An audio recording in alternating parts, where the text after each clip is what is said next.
అంతేకాకుండా ఆయన చాలా పెద్ద పెద్ద మాటలు మాట్లాడుతూ ఉన్నాడు. 1988 ప్రివెన్షన్ అవినీతి నిరోధక చట్టాల గురించి చెప్తా ఉన్నాడు. ఆఫీస్ ఆఫ్ ప్రాఫిట్ అని చెప్పి మాట్లాడుతూ ఉన్నాడు. మేము చెప్తా ఉన్నాం, ఈరోజు ఈ అవినీతి నిరోధక చట్టాలు ఈ సెక్షన్ల కింద మిమ్మల్ని త్వరలోనే ప్రాసిక్యూట్ చేసే రోజు వస్తుందని చెప్పి మేము చెప్తా ఉన్నాం. త్వరలోనే మిమ్మల్ని మీ కుటుంబాన్ని ప్రాసిక్యూట్ చేస్తాం.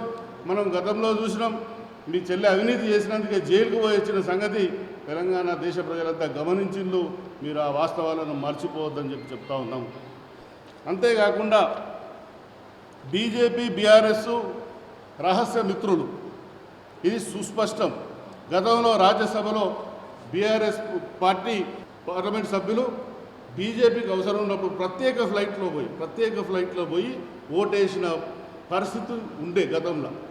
అంటే మీరు ఒకటి, మీ చెల్లె కవిత బెయిల్ ఏ విధంగా వచ్చిందో బీజేపీ బీఆర్ఎస్ రహస్య ఒప్పందంలో భాగంగానే మీకు కవితకు బెయిల్ వచ్చిందన్న సంగతి మనందరికీ తెలిసిన విషయం. మీరు ఈ విధంగా రహస్య ఒప్పందాలు, చీకటి ఒప్పందాలు చేసుకుంటూ కాంగ్రెస్ పార్టీని, రేవంత్ రెడ్డిని బదనాం చేయాలని చూస్తున్నారు. ఇది మంచి పద్ధతి కాదు. మేము ఒకటే చెప్తా ఉన్నాము, ఈ రాష్ట్ర సర్వతోముఖాభివృద్ధికి, ఈ రాష్ట్ర అభివృద్ధికి మీకు చేతనైతే అభివృద్ధిలో భాగస్వాములు కండి.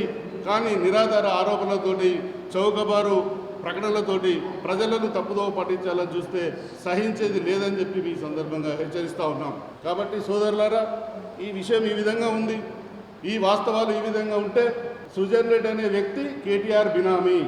సుజన్ రెడ్డి అనే వ్యక్తి, ఆయన మామ, వాళ్ళందరూ కలిసి కేటీఆర్ తోటి వ్యాపార సంబంధాలు ఉన్నాయి. సుజన్ రెడ్డి ముమ్మాటికి కేటీఆర్ బినామీ, దానిలో ఎలాంటి సందేహం లేదు. ఇది వాస్తవం అని చెప్పి ఈ సందర్భంగా తెలియజేస్తున్నాం. అయితే ఆ టెండర్లు వచ్చిన విషయము ఏదైతే ఉందో, ఆయన జాయింట్ వెంచర్ పెట్టుకుంటే జాయింట్ వెంచర్ మనకు అనుభవం లేని కంపెనీ మనకు ఒకటి ఉంటే అనుభవం ఉన్న కంపెనీతో జాయింట్ వెంచర్ చేసుకోవచ్చని టెండర్ నిబంధనలలో ఉంటుంది. మీరు కూడా ఏ కంపెనీ ఏ డిపార్ట్మెంట్ టెండర్ కొట్టినా ఆ టెండర్ నిబంధనలలో జేవీ పెట్టుకోవచ్చు అనే నిబంధన ఉంటుంది.